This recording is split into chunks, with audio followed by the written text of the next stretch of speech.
जय श्री कृष्ण। स्वागत है आप सभी का मेरे YouTube चैनल पर। आज मैं आपको शपला एकादशी व्रत से संबंधित संपूर्ण जानकारी दूंगा। व्रत कब का रहेगा, कथा क्या है, विधि क्या है। संपूर्ण जानकारी के लिए वीडियो को लास्ट तक देखें, साथ ही चैनल को सब्सक्राइब करें, बगल में घंटी के बटन को जरूर दबाएं। धर्मराज युधिष्ठिर बोले कि हे जनार्दन, पौष कृष्ण एकादशी का क्या नाम है, उस दिन किस देवता की पूजा की जाती है तथा उसकी क्या विधि है। भगवान श्री कृष्ण कहने लगे कि हे धर्मराज, मैं तुम्हारे स्नेह के कारण तुम्हारे प्रश्नों का उत्तर देता हूँ। एकादशी व्रत के अतिरिक्त मैं अधिक से अधिक दक्षिणा देने वाले यज्ञ से भी प्रसन्न नहीं होता।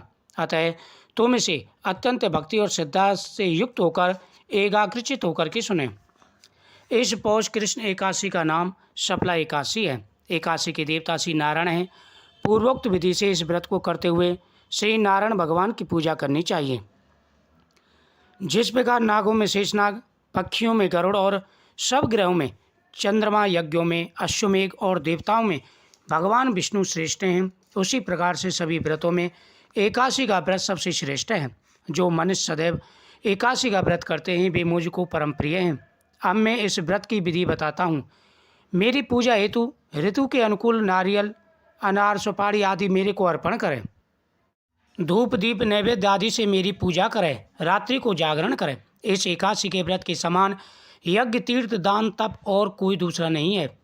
5000 वर्ष तक तप करने से जो फल मिलता है उससे भी अधिक फल एकादशी व्रत करने से मिल जाता है। अब तुम इस एकादशी की कथा सुनो। चंपावती नगरी में महिष्मंत नाम का एक राजा राज्य करता था। उसके 4 पुत्र थे। उन सब में लुम्पक नाम बड़ा राजपुत्र महापापी था। वह पापी सदा पर स्त्री, वैश्यागमन और दूसरे बुरे कामों में पिता का धन नष्ट किया करता था। वह देवता, ब्राह्मण और वैष्णव का निंदक था। जब राजा को अपने बड़े पुत्र के इन कुकर्मों का ज्ञान हुआ तो उसको अपने राज्य से निकाल दिया।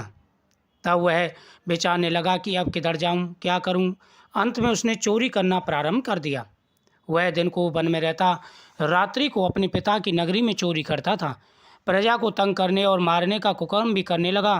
कुछ समय पश्चात नगरी भयभीत हो गई। वह वन में पशु को मारकर भी खा जाता था। राज्य कर्मचारी तथा प्रजाजन उसको इन कुकर्मों के कारण पकड़कर भी राजा के डर से छोड़ देते थे। उसी वन में एक अत्यंत प्राचीन समय का पीपल का वृक्ष था। लोग उसकी भगवान के समान पूजा किया करते थे। उसी वृक्ष के नीचे वह महापापी लुम्पक रहा करता था। इस वन को लोग देवताओं का कीड़ा स्थल मानते थे। कुछ समय के बाद में पौष कृष्ण पक्ष की दशमी के दिन वह वस्त्रहीन होने के कारण शीत के मारे समस्त रात्रि सो न सका, मूर्छित हो गया। उसके हाथ पैर अकड़ गए। वह रात्रि उसने बड़ी कठिनता से व्यतीत की और सूर्योदय होने पर उसकी मूर्छा नहीं गई।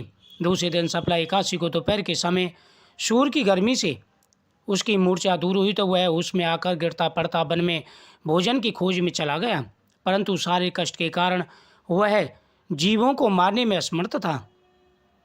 अतः वृक्षों से गिरे हुए फलों को बीनकर वह पीपल के वृक्ष के नीचे आया। उस समय तक सूर्य भगवान अस्त हो गए थे। अतः उसने उन फलों को पीपल के वृक्ष के नीचे रख दिया। रोकर कहने लगा कि भगवान, यह सब फूल फल आपके ही अर्पण हैं, आप ही इनसे तृप्त होइए। उस रात्रि को उसको दुख के मारे नींद नहीं आई। इस उपवास तथा जागरण से भगवान अत्यंत प्रसन्न हुए और उसके सब पाप नष्ट हो गए। दूसरे दिन प्रातः समय एक अति सुंदर घोड़ा अनेकों सुंदर वस्तुओं से सजा उसके सामने आकर खड़ा हो गया। उसी समय आकाशवाणी हुई कि हे राजपुत्र, भगवान नारायण की कृपा से तेरे समस्त पाप नष्ट हो गए हैं। अब तू अपने पिता को के पास जाकर राज्य प्राप्त कर। लुम्पक ने जब ऐसी आकाशवाणी सुनी तो वह अत्यंत प्रसन्न हुआ और कहा कि हे भगवान, आपकी जय हो। ऐसा कहता हुआ सुंदर वस्त्रों को धारण कर अपने पिता के पास गया। उसने संपूर्ण कथा कह सुनाई और पिता ने उसको अपना राज्यभार सौंपकर वन का रास्ता लिया। लुम्पक शास्त्र अनुसार राज करने लगा। उसके स्त्री, पुत्र आदि भी नारायण के परम भक्त बन गए और वृद्धावस्था आने पर वह अपने पुत्र को गद्दी देकर भगवान के भजन के लिए वन में चला गया और अंत में विष्णु लोक को प्राप्त हुआ। जो भक्ति पूर्वक इस शपला एकादशी का व्रत करते हैं उनको अंत में मुक्ति मिलती है। जो मनुष्य से एकादशी का व्रत नहीं करते वे पूंछ और सींगों से रहित पशु के समान हैं। इस शपला एकादशी के महत्व को पढ़ने अथवा सुनने से अश्वमेध यज्ञ का फल प्राप्त होता है। जो मनुष्य